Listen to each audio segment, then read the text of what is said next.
Good morning. Just wanted to recap a few things here as we get started. Um, Continue to be, disappointed in our outcome from Saturday's game. The guys took it hard and a lot of emotion in that locker room afterwards, and the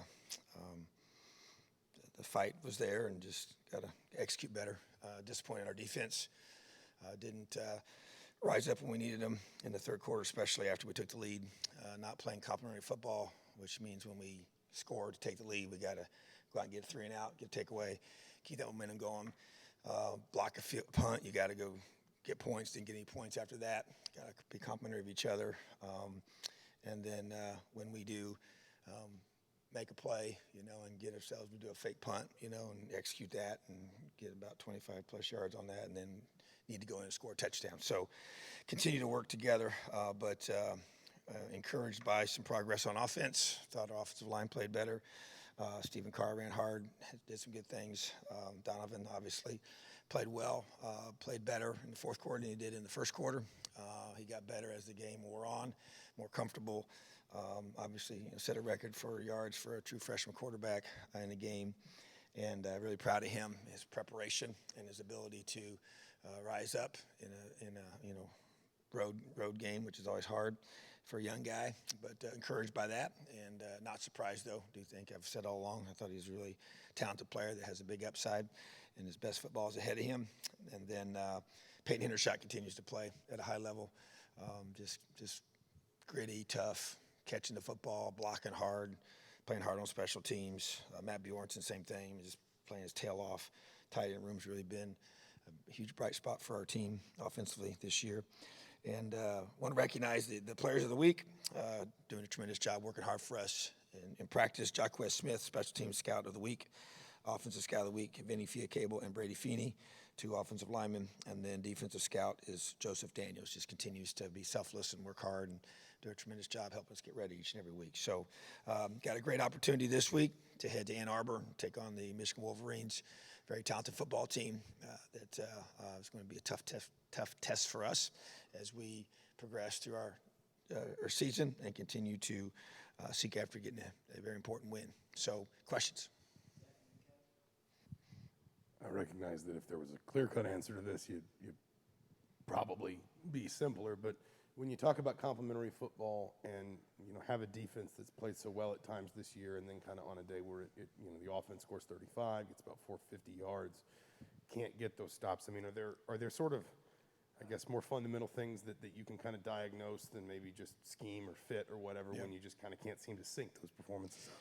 Yeah, the syncing the performances part is frustrating. I thought as we went through and evaluated Saturday's game defensively, really went through and evaluated whether there were scheme issues versus technique issues, and it really was technique. There was a few scheme issues as far as just not executing the right scheme on those calls, but most of them were just within that scheme, just executing the call and playing with proper technique. I do know just being, third downs stuck out to me as third and longs, especially where we got to be dominant defensively and have been in the past, and we're not Saturday. And I think that, I think you might have mentioned it. I think it is very true. You go back and look, and you see just the number of guys playing lots of snaps. Had 2 safeties play in the 90s. Our depth in the secondary with injuries has hurt us. It's made it challenging, and Jalen Williams is playing too many snaps, and got to get those guys back to help us there. Josh Sanquinetti was out. He tried to warm up, tried to go, couldn't go. Hurt us in our depth there. I think got to play more guys there, even though there's going to be young guys, just to be able to keep our guys fresher so they don't make those mistakes at critical times. And so just a lot of those things I think come into play. But at the same time, just did some good things. Had a very dominant second quarter defensively, and which was good. We needed that after a tough start, and then kind of got everything calmed down, and then had a chance to take the game momentum-wise in the third quarter after we scored and did not do it. But yeah, I just think you go through, and there's the execution piece, and there's the technique part of it, and this goes into just trying to continue to find a winning formula to be able to put it all together. We knew we had to support our offense with a new quarterback and his opportunities there and the challenges that was going to create. So I thought our special teams did that, in terms of getting the block punt was huge, and then getting the fake punt, which was a big boost to our offense. But got to capitalize on that. Even if you think both those situations, it was a 3-point game, and if any one of those you score a touchdown over that one field goal, or you don't miss the field goal, then you have a different outcome. So frustrating, but at the same time, you just identify them and you don't make excuses. You just try to fix them and keep getting better. Yeah, Coach, the team is up against it. As far as the bowl streak is concerned, you'd have to win out just to qualify. I don't know if that's something that you use as motivation this week in practice, and that, there's still something left to play for.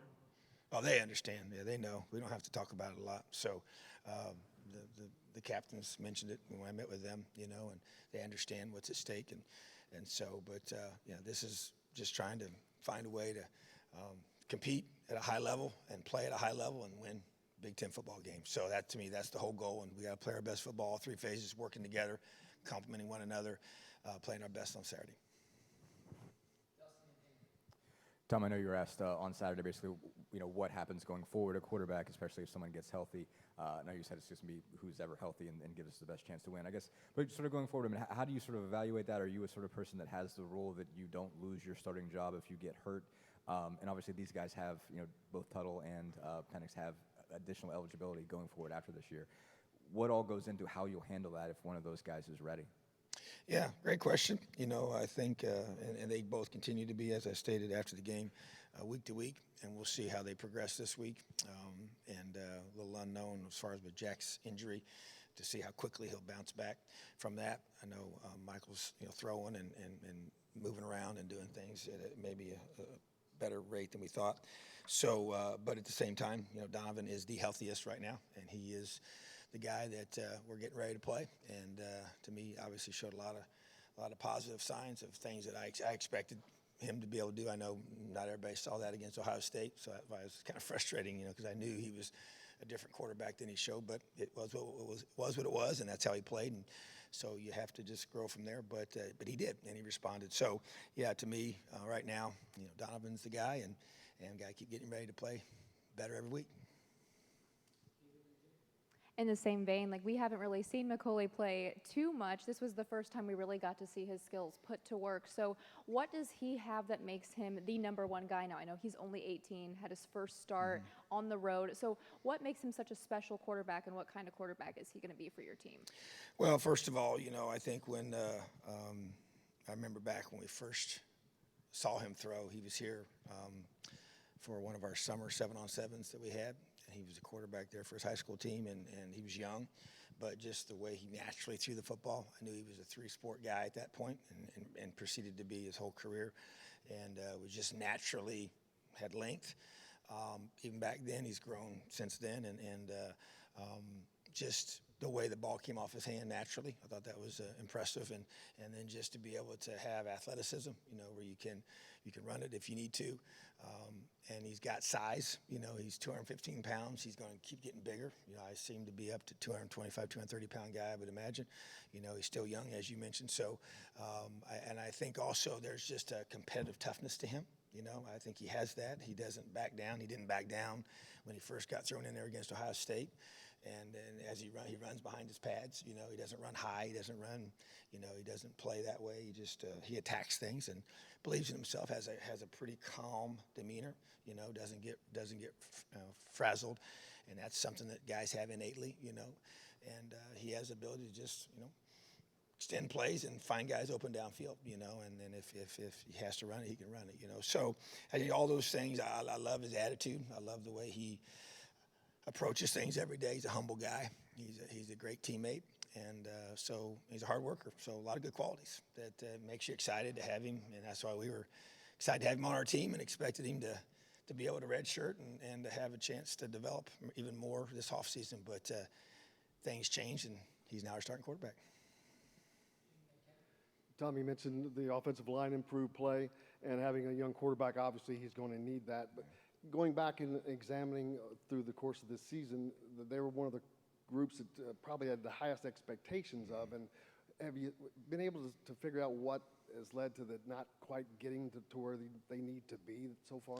You know, I mean, I think you continue to look at all those different things as you go through, and I think, you know, a couple individuals maybe didn't play as well earlier as they needed to, for whatever reason. You know, different variables go into that for sure, but was and wasn't bashful for myself to say that I was frustrated and disappointed in their performance, and you know, calling it what it was. You know, that you can see, you know, people can watch the game, you can watch the film, and see you're not executing at a high enough level. So, and there is as I've always said, there's a chemistry to that group playing next to somebody, and the communication with that has to be repped out at a high level and over again, especially with the defense that we face up front and the talented defensive lines that we play against. So, I think as you just continue to, you know, allow yourself to get more reps and get better and try and find ways to help your guys be more successful, and the play of the quarterback, you know, his ability to get the ball out and make reads, and you know, there's no question, you know, I mean, to me, and I think I've said this as well, you know, quarterback play is pretty paramount. You know, I don't care what level you're at, you want to be able to be an elite offense, you got to have an elite quarterback, and he has to play at an elite level and has to play at a high level of execution and getting the ball out and getting the reads, and I think that creates a lot of confidence with the guys around him too. So, like I said, I think there's multiple variables with it. Definitely a group that hasn't, as the whole season looked at itself, played as well as you would have liked. But you know, we just got to find a way to keep getting better every week. And saw progress last week. Got to build off of that. Going to face some, you know, a better defense this week, and so that growth needs to continue as they continue to give the quarterback time to throw and our running backs room to run. What, if anything, can you do as a coaching staff to help the receivers kind of build a rapport with, when you have three different quarterbacks that all throw three very different balls, one of them left-handed, two of